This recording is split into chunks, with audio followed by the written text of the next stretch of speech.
1번 보시면 확률의 정의를 쓰게 하죠. 맞아요? 네. 맞아. 야, 확률 영어로 뭐라고 하는 줄 아냐? 확률. 퍼센트. 퍼센테이지.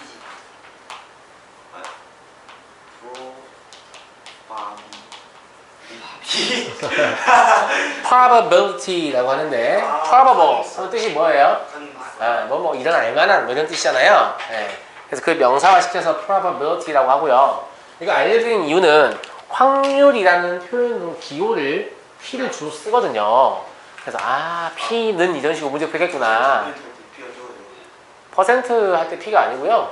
그러니까 퍼센트는 확률, 배우면 알아요. 확률은 0과 1 사이의 값으로 나타나게 되는데 그럼 0. 얼마 불편하잖아.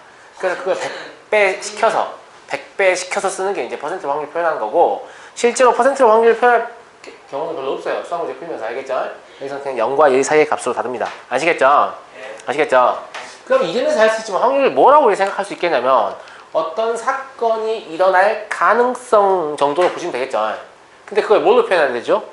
수로 표현해야 돼요. 맞아요? 맞아요? 그래서 이렇게 쓰겠습니다. 어떤 사건이 일어날 가능성을 수로 표현한 것.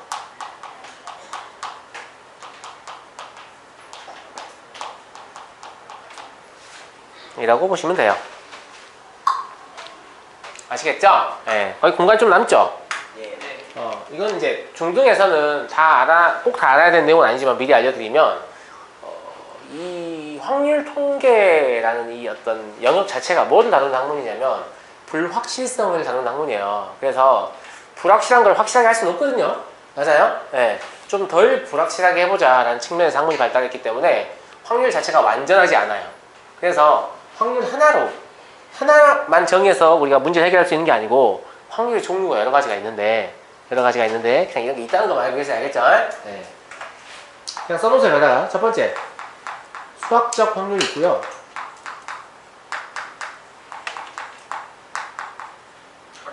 두 번째 통계적 확률이 있고요.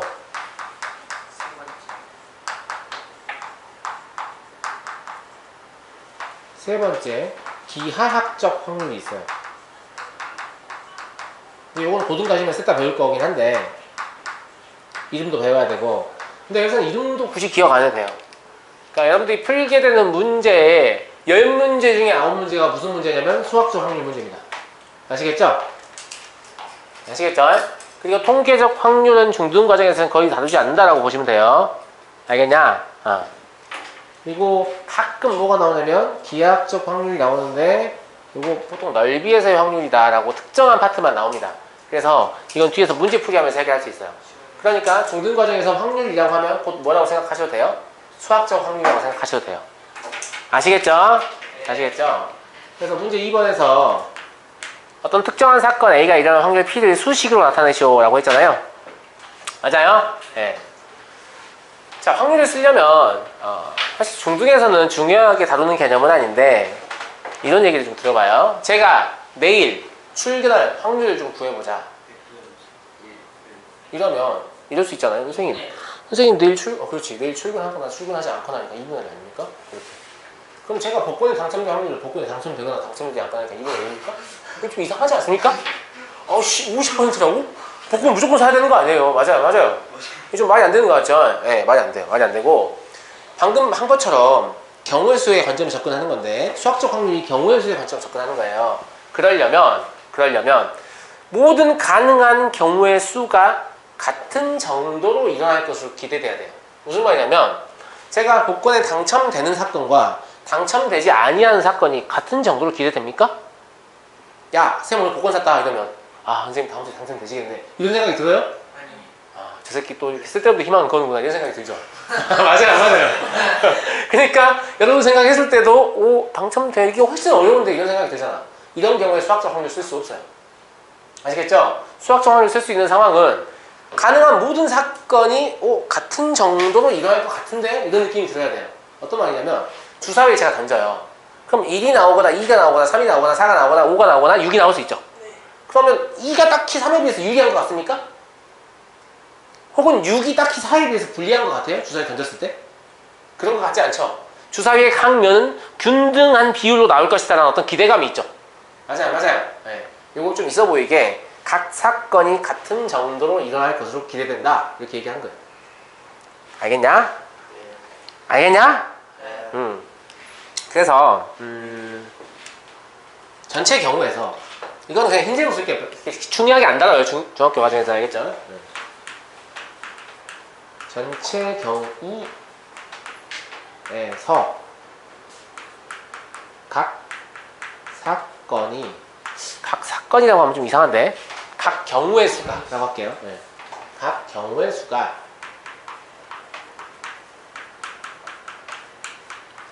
일어날 가능성이 같을 때 요걸 사실 전체로 깔고 갑니다. 그래야만 확률을 계산할 수 있는 거예요. 그러니까 선생님 내일 출근할 확률 구해라고 하면 우리 못 구하는 거예요. 아시겠죠? 네, 같은 정도로 기대되지 않으니까. 그래서 맨날 주사위 따위나 던지고 있고 동전 따위나 던지고 있는 거예요. 알겠냐? 같은 걸로 기대되는 게 몇 개 없습니다. 생각보다. 알겠죠? 네. 그래서 이럴 때 사건 A가 일어날 확률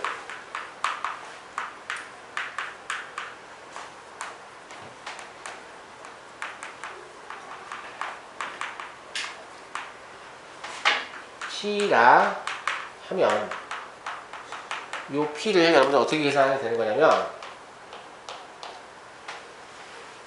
분모에는 모든 경우의 수가 옵니다. 그리고 분자에는 사건 A의 경우의 수가 오죠. 포인트는 이 확률을 어떻게 계산한다는 거냐면 경우의 수분의 경우의 수로 계산하고 있다는 거예요. 맞아요? 그러니까 경우의 수를 셀 줄 모르는 새끼들은 확률을 구할 수 있다 없다? 없다. 없다라는 거죠. 그래서 이 앞단에서 우리가 경우의 수를 계속 한 겁니다. 아시겠죠? 네. 그래서 앞에서 경우의 수를 충분히 세왔으니까 이제 확률을 구할 수 있겠지. 이런 거고요. 예제 안 써도 됩니다. 알겠죠? 주사위를 1회 던질 때 3의 배수가 나올 확률 한번 물어볼게요. 그렇죠. P라고 쓰고 주사위 한 번 던지면 강면 6개니까 모든 경우의 수는 6인데 맞아요? 3의 배수는 3 아니면 6밖에 없죠? 6분의 2가 되는 거죠. 약분하시면 3분의 1이 나오는 거죠. 이해하시겠죠? 그럼 이때 사건 A의 경우의 수라는 것은 모든 경우의 수를 초과할 수 있어요? 없어요? 없죠. 사건 A의 경우의 수는 아무리 커봐야 모든 경우의 수와 같아질 수밖에 없겠죠. 아무리 작아봐야 경우의 수니까 0이겠죠. 동의합니까? 무슨 말이냐면 그럼 이 P라는 값의 범위가 최소 0에서 최대 얼마까지? 1까지 다 이런 얘기죠. 이해되시죠? 네. 그 내용을 좀 정리해서 적어볼게요. 그걸 이제 3번에서 확률의 성질이라고 하지 않나요? 맞아요? 네. 첫 번째. 어떤 사건이 일어날 확률을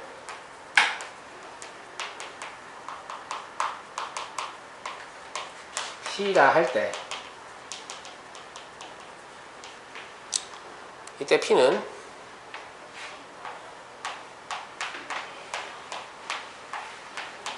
반드시 이 범위 안에서 움직여야 됩니다. 아시겠죠? 아시겠죠? 네. 최소 0에서 최대 1까지입니다. 두 번째. 그러면 확률 1이라는 건 뭘 뜻할까요? 그렇죠. 그 사건이 무조건 일어난다는 얘기죠.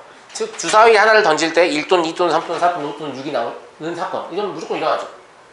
7이 나올 수 있어요? 안 되잖아요. 맞아요? 네. 그래서 반드시 일어나는 사건의 확률은 1입니다.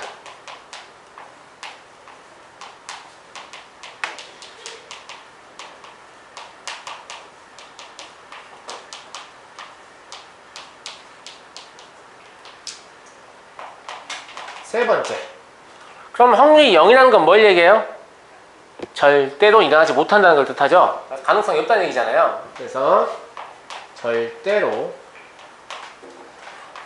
일어나지 않는 사건의 확률은 0이다.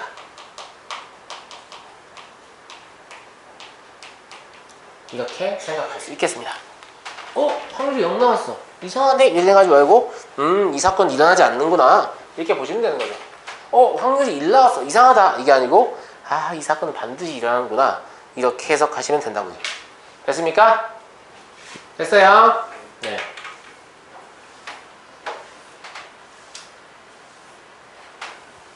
가령 주사위 하나를 던질 때 7의 눈이 나오는 사건. 이 확률이 얼마예요? 0이죠. 그죠? 그래서 말하는 주사위는 통상적인 주사위 1부터 6까지 새겨져 있는 거 아시겠죠? 아시겠죠? 네. 문제 4번.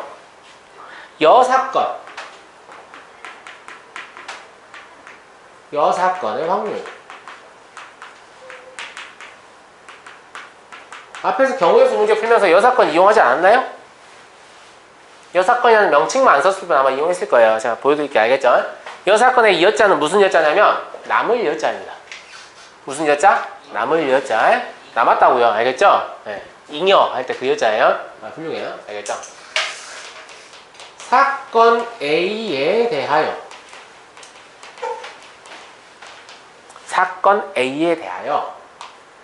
A가 일어나지 않는 사건을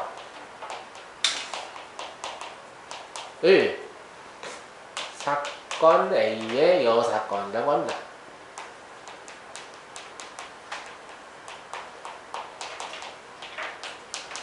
얼른 보면 잘 이해가 안 되실 수도 있는데, 자, 주사위를 던지는 시행에서 사건 A가 1, 2의 눈이 나오는 사건이라고 합시다. 그럼 여사건은 뭐예요? 3, 4, 5, 6 아닙니까? 맞아요. 1, 2가 안 일어나야 되니까. 그럼 가능한 건 3, 4, 5, 6밖에 없잖아요. 무슨 말인지 알겠죠? 그래서 사건 A를 제외한 나머지 모든 경우를 얘기하는 거예요. 그래서 남을 여자를 쓰는 거예요. 사건 A를 제외한 나머지 모든 경우. 다시 얘기합니다. 사건 A를 제외한 나머지 모든 경우. 아시겠죠? 그러니까 머릿속으로 이런 생각하면 좋은데 요 박스 안이 모든 경우라고 생각해봐요. 아시겠죠? 네. 그리고 요 안에 사건 A가 있어요. 그럼 여기는 사건 A가 일어나지 않는 사건이 있죠.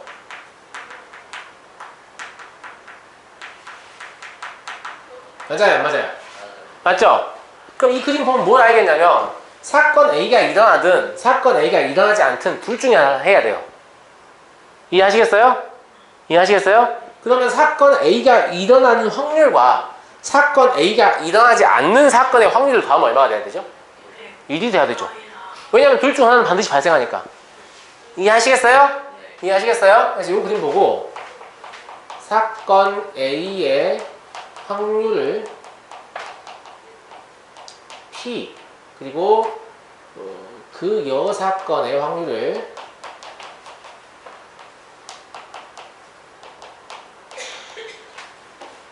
Q 소문자 써야 되는데 Q라 하면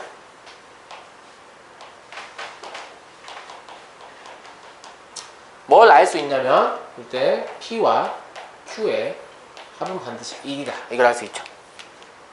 마니아마니 맞죠? 그리고 실제로 이제 이걸 활용할 때는 이렇게 활용해 보면 어떻게 활용하게 되겠냐면 P가 알고 싶은 건데 이걸 1-Q를 이용해서 구하는 거예요. 아시겠어요?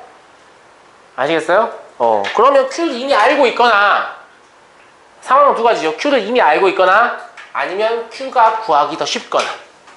맞아요, 안 맞아요? Q가 구하기 더 쉽거나. 이해하시겠죠? 네. 그래서 여사건의 확률 밑에 예제가 나오니까 예제를 통해서 확인해보죠. 예제니까 굉장히 쉬운 문제가 들어있어요.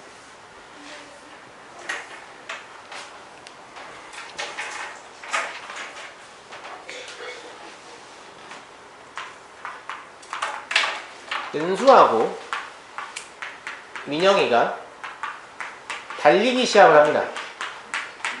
근데 비기는 경우는 없어요. 비기는 경우는 존재하지 않습니다.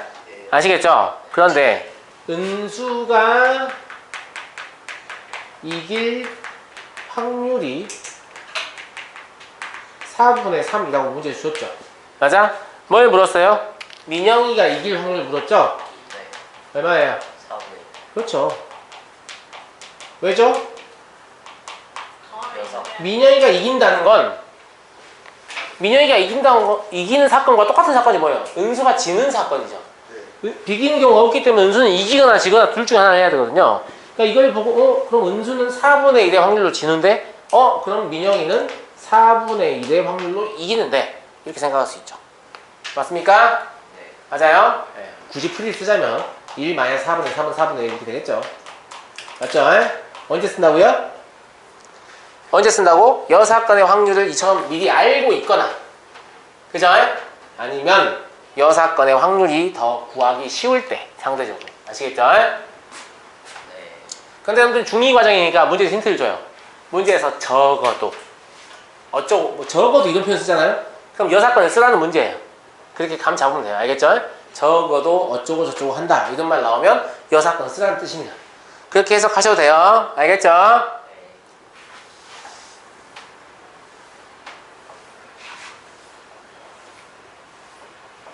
자, 6번을 보죠. 6번은 확률의 덧셈 정리라고 하는데 요 이름 보니까 생각나는 게 있죠? 아무것도 생각 안 납니까? 경우의 합의 법칙. 그죠? 그 합의 법칙과 관련이 있어요. 합의 법칙을 확률에 적용한 게 확률의 곱셈 정리예요. 합의 법칙이 뭐였냐면 두 사건 A 또는 B가 일어날 사건의 경우의 수를 세는 거죠. 그럼 사건 A가 일어나는 경우의 수 더하기 사건 B가 일어나는 경우의 수 빼기 사건 A와 B가 동시에 일어나는 경우의 수 이렇게 했었어요. 맞습니까? 네. 맞아요. 예. 뭐 하는 거야? 알겠습니다. 써볼게요. 이제 써볼게요. 두 사건 A, B에 대하여 사건 A가 일어날 확률 그놈을 뭐 C라 합시다. 알겠죠? 네. 그 다음에 사건 B가 일어날 확률 이걸 Q라 합시다. 알겠죠? 네. 알겠죠? 뭘 구하는 거라고요? 사건 A 또는 B가 일어날 확률을 구하는 겁니다. 맞죠? 네. 그놈은 어떻게 계산할 수 있다? P하고 Q를 더해요. 아시겠죠? 그 다음 뭘 빼야 되죠? 사건 A, B가 동시에 일어날 확률을 빼면 되죠. 맞죠? 만약에 A와 B가 동시에 일어나지 않는 사건이다라고 하면 그냥 단순히 더할 수 있죠. 네. 맞아요? 네. 특히 사건 A, B가 동시에 일어나지 않는 경우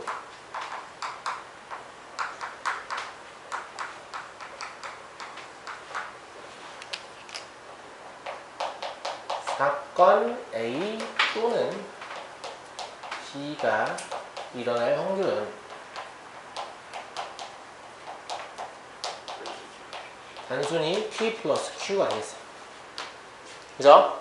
그럼 우리는 두 가지를 배운 거예요. 이거 하나 하고, 맞습니까?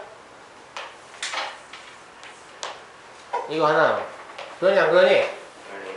니네가 봤을 때 둘 중에 뭐가 중요한 거 같냐? 둘 다. 첫 번째 거 사건이에요. 저는 이렇게 생각해요. 왜 그러냐면 합의 법칙은요. 합의 법칙은 니네가 주도적으로 사건을 쪼개서 쓰는 거잖아. 맞아 안 맞아? 그래서 처음부터 쪼갤 때 어떻게 선생님 쪼개라 그랬어? 동시에 발생하지 않게 쪼개라 그랬잖아. 맞아요 안 맞아요? 그러면 덧셈정리 쓸 때도 S상추의 사건을 서로 동시에 발생하지 않게 쪼갠 다음에 그냥 더하는 게 문제를 틀릴 가능성이 적죠. 맞아요? 근데 이건 어떻게 해도 동시에 발생하지 않게 쪼개기가 너무 힘들다. 이랬을 때 이걸 쓰게 되거든요.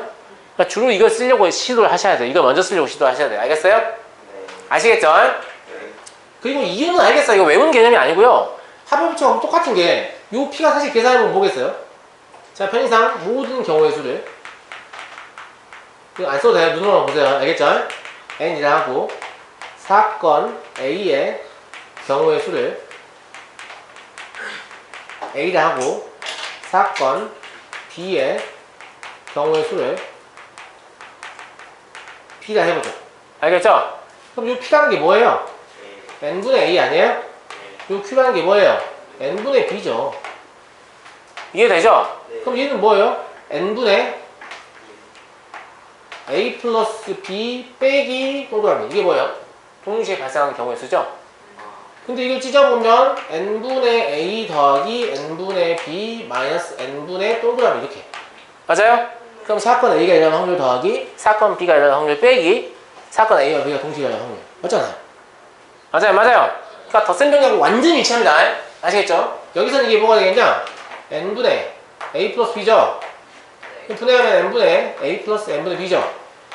얘가 뭐예요? P. 얘가 뭐예요? Q. 맞죠? 그러니까 외우는 개념이 아니고 합의 법칙을 이해했으면 굉장히 당연한 개념이라고요. 아시겠죠?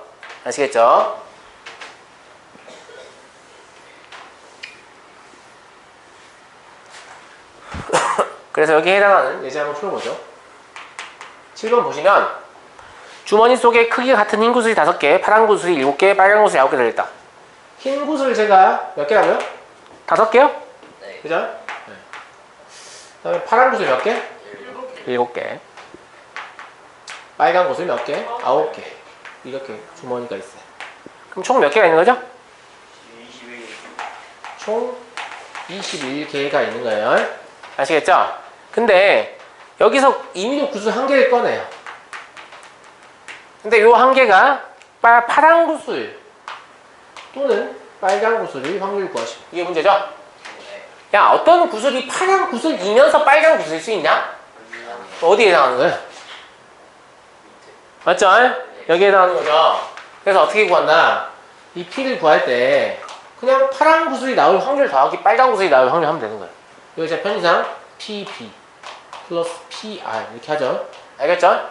PB는 얼마나 되겠냐? 21분의 7이에요? 맞아요? 얘는 21분의 얼마예요? 9예요?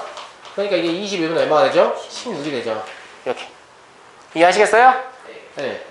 그럼 선생님 이거 우리가 풀던 거하고 아무 차이 없지 않나요? 아무 차이가 있죠. 원래 어떻게 풀어요?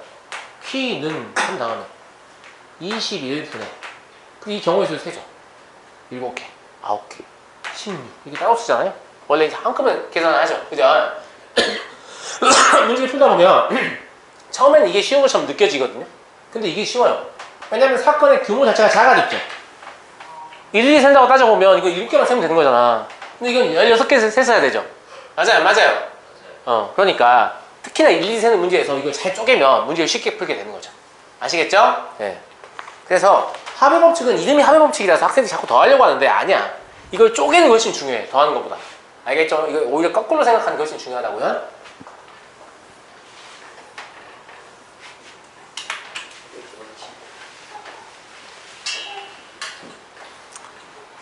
8번 확률의 곱셈 정리입니다. 마찬가지예요. 얘는 뭐 가지고 만든 거예요? 곱의 법칙 가지고 만든 거죠. 아니? 그리고 두 사건이 서로 영향을 주는 경우는 문제에서밖에 다루지 않고 개념에서 하지 않습니다. 문제 나오면 그때 풀고요. 그럼 두 사건 A, B가 서로 영향을 주지 않는다고 보겠습니다. 알겠죠? 네. 두 사건 A, B가 서로 영향을 주지 않을 때 이제 무슨 뜻인지 알죠 이거? 사건 A의 발생 여부가 사건 B의 발생 가능성을 변화시키지 못한다. 마찬가지로 사건 B의 발생 여부가 사건 A의 발생 가능성을 변화시키지 못한다. 이런 말입니다. 알겠죠? 네.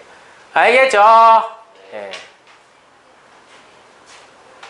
사건 A가 일어날 확률을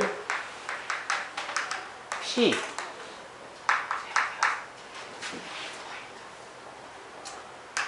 사건 B가 일어날 확률을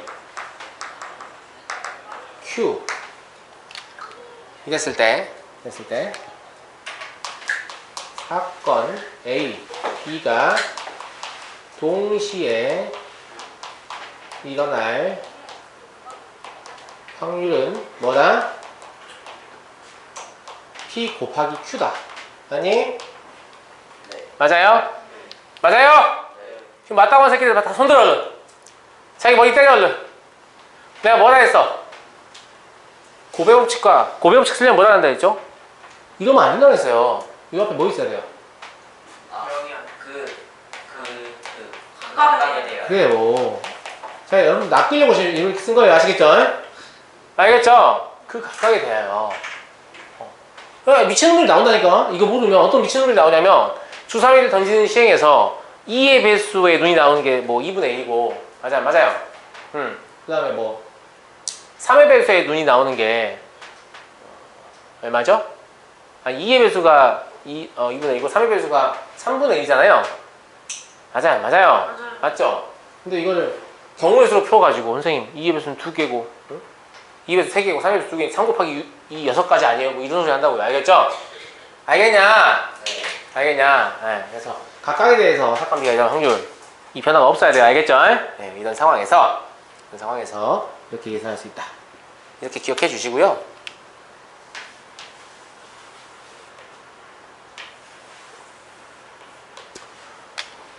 내가 하고 싶은 건 이거예요. 보세요.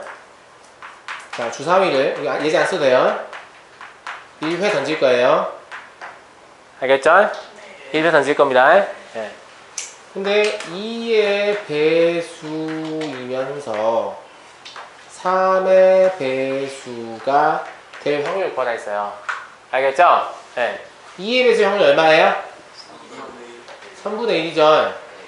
3의 배수의 확률 얼마예요? 2분의 1이죠. 그럼 이게 6분의 1 되죠. 맞아요? 이게 답이거든요?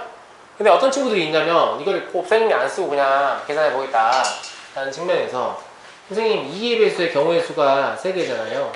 3의 배수의 경우의 수는 2개예요. 3하고 6이니까 2개를 곱하면 6이거든요. 6분의 6이니까 1이에요. 뭐라고? 뭐라고요? 제가 무슨 말인지 알겠어요?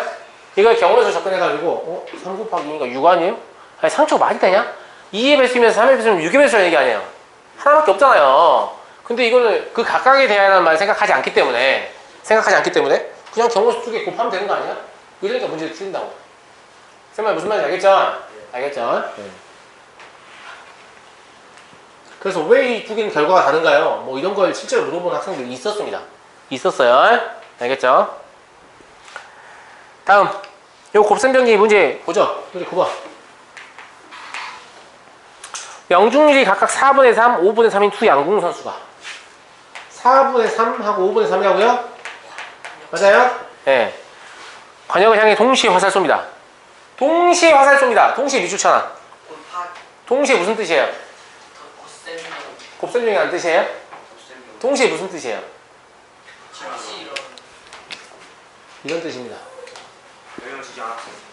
왜냐면 니네 실제로 올림픽 국가대표 양궁 경기 본 적 있어?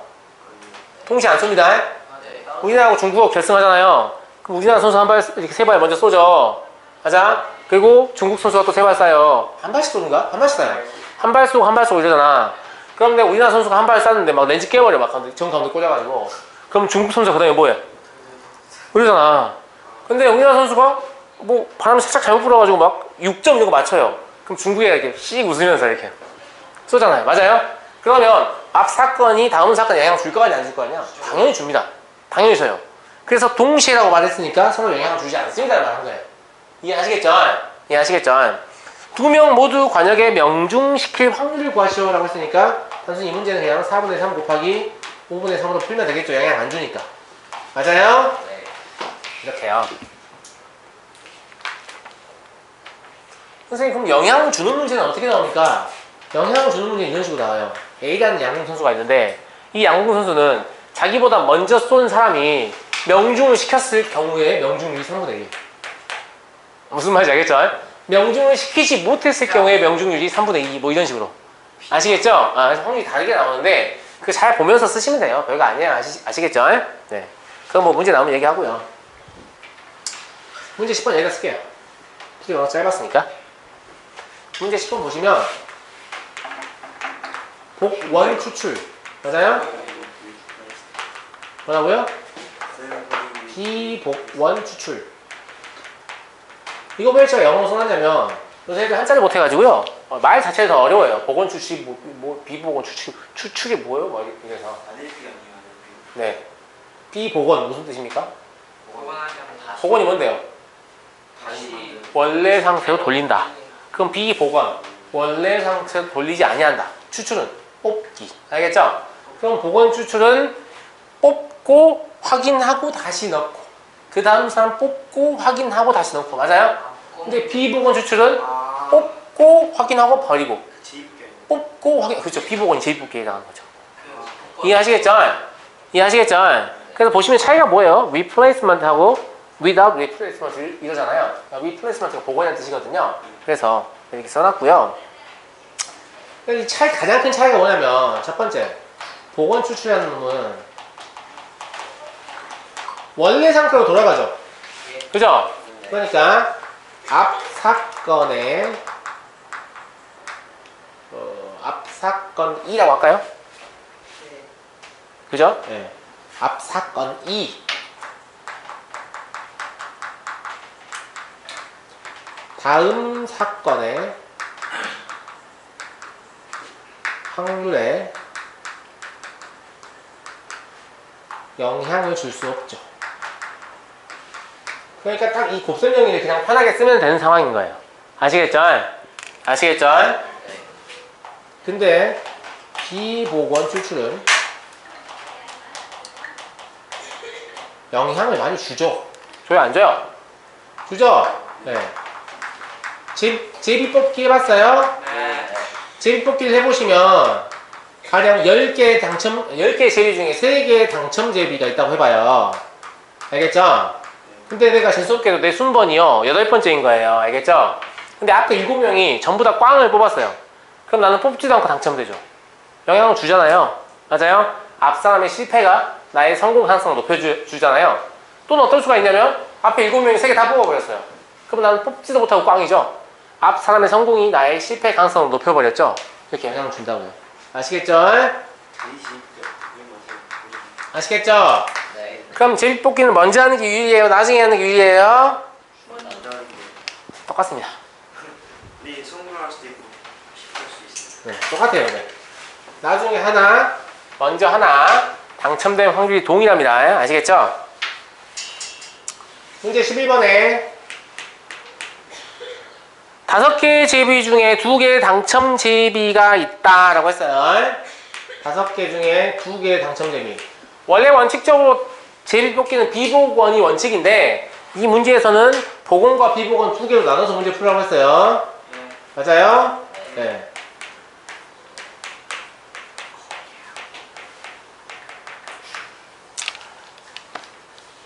처음 뽑은 제비만 당첨 제비를 확률 구하라 했죠? 자, 복원인 경우에 처음 뽑은 제비가 당첨될 확률 얼마예요? 5분의 2죠. 복원이니까 다시 원래 상태로 돌아가죠. 그럼 두 번째는 꽝이어야 되죠. 꽝 될 확률 얼마죠? 5분의 3이잖아요.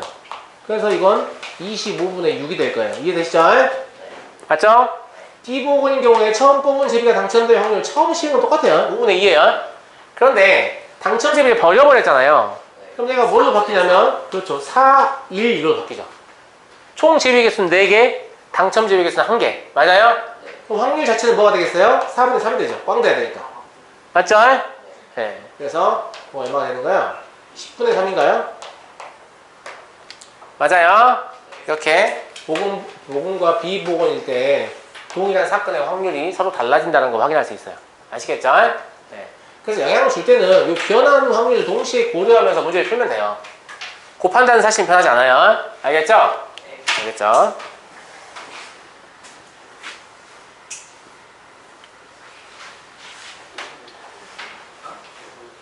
다음 12번.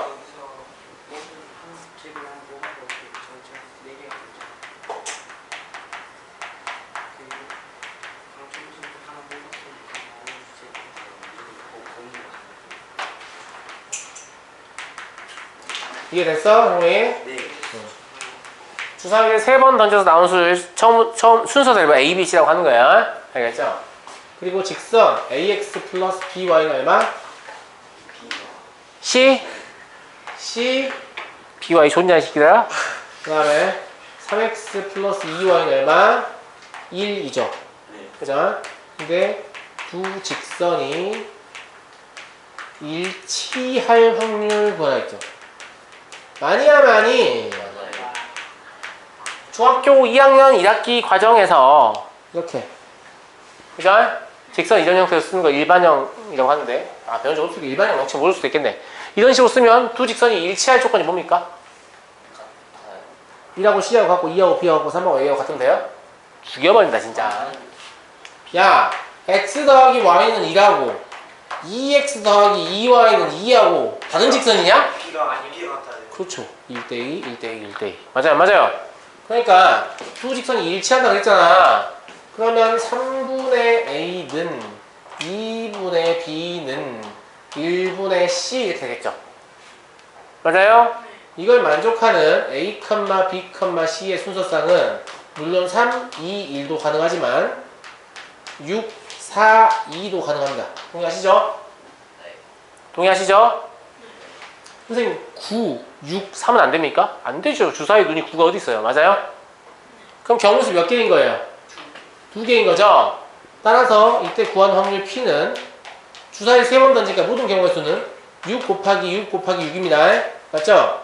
근데 2. 그러니까 108분의 1 되겠죠? 동의하시지요?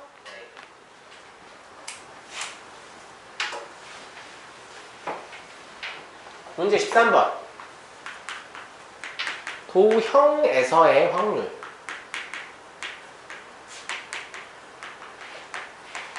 이거는 그냥 문제를 통해서 좀 간단히 언급될 건데, 이 도형에서의 확률이 아까 제가 말씀드렸던 뭐예요? 기하학적 확률입니다.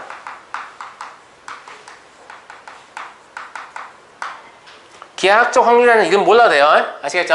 네. 아시겠죠? 아시겠죠? 네. 어떤 상황을 이야기하냐면요. 이런 상황을 이야기해요. 여기 봐봐요. 이거 지울 거니까 쓰지 마세요. 알겠죠? 자, 근데 양궁 선수예요. 양궁 선수라서 화를 어느 정도 쏠 줄 알아서 관역 바깥으로 내가 화살을 내보내지 않을 거거든요.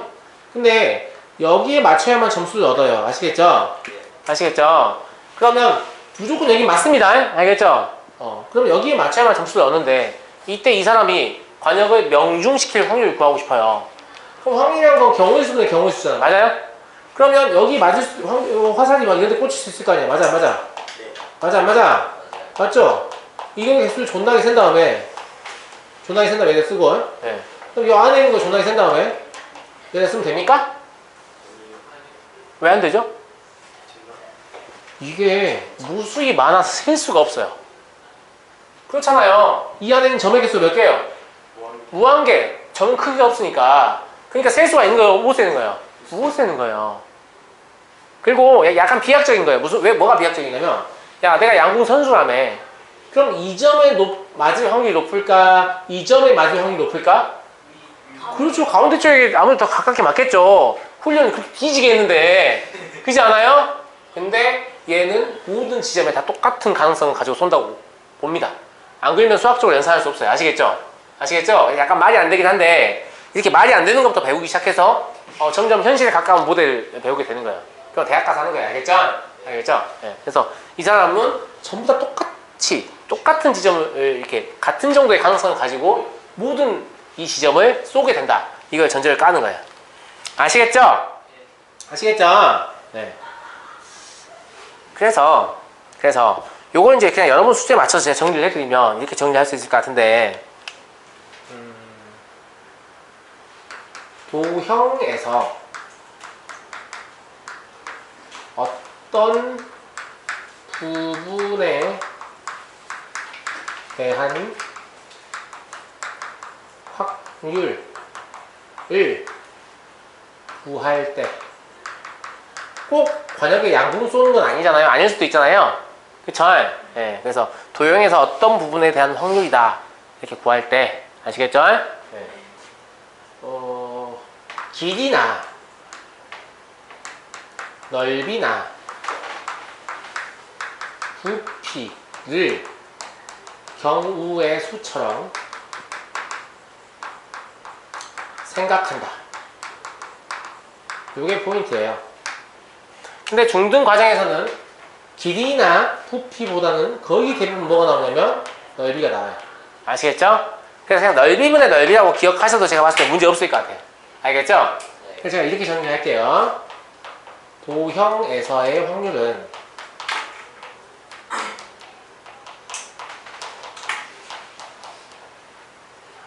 전체 넓이라고 할게요. 그냥 알겠죠?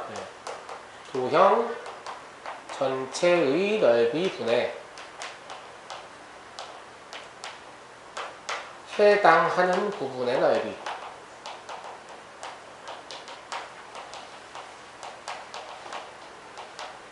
그냥 넓이구나 넓이구나 이렇게 생각하셔도 문제 푸는데 지장 없을 겁니다. 알겠죠? 알겠죠? 네. 요거 문제 난이도를 올려버리면 너무 어려워지니까 지나치게 쉬운 것만 나오는데 문제 13번 보시면 황당해요. 너무 쉬워서. 답이 벌써 나왔죠? 얼마예요? 8분의 1이니까 4분의 1 아시겠죠? 네. 문제 13번 풀이 안 해도 될까요 그러면? 네. 영상 본 친구도 있으니까 그냥 제가 써보긴 할게요. 요라고 생겼죠? 그죠? 몇 등분 돼 있어요? 8등분 돼 있다고 문제에 써 있어요. 알겠죠? 그리고 여기 색칠돼 있고 여기 색칠돼 있으니까 이런 거죠. 양궁 선수가 이런 모양의 관역에 화살을 쏘는데 여기 맞추면 점수 얻는다. 점수 얻을 확률이 뭐냐 이런 얘기죠? 예. 그럼 이 전체 넓이가 얼마인지 중요하지 않습니다. 8등분이니까 하나 S로 잡아요. 그럼 다 S죠? 이때 P는 8S분의 2S 되는 거 아니에요? 그래서 4분의 1이다. 이렇게. 상대값은 알면 되니까. 그죠? 네. 실제 넓이가 얼마였냐 이건 중요하지 않습니다. 그리고 15번, 16번 보시면 비례값이라는 내용이 나오는데 이 내용은 여러분과 하지 않습니다. 아시겠죠? 옵션하는 내용이니까. 네. 14번까지 해서 마치겠습니다.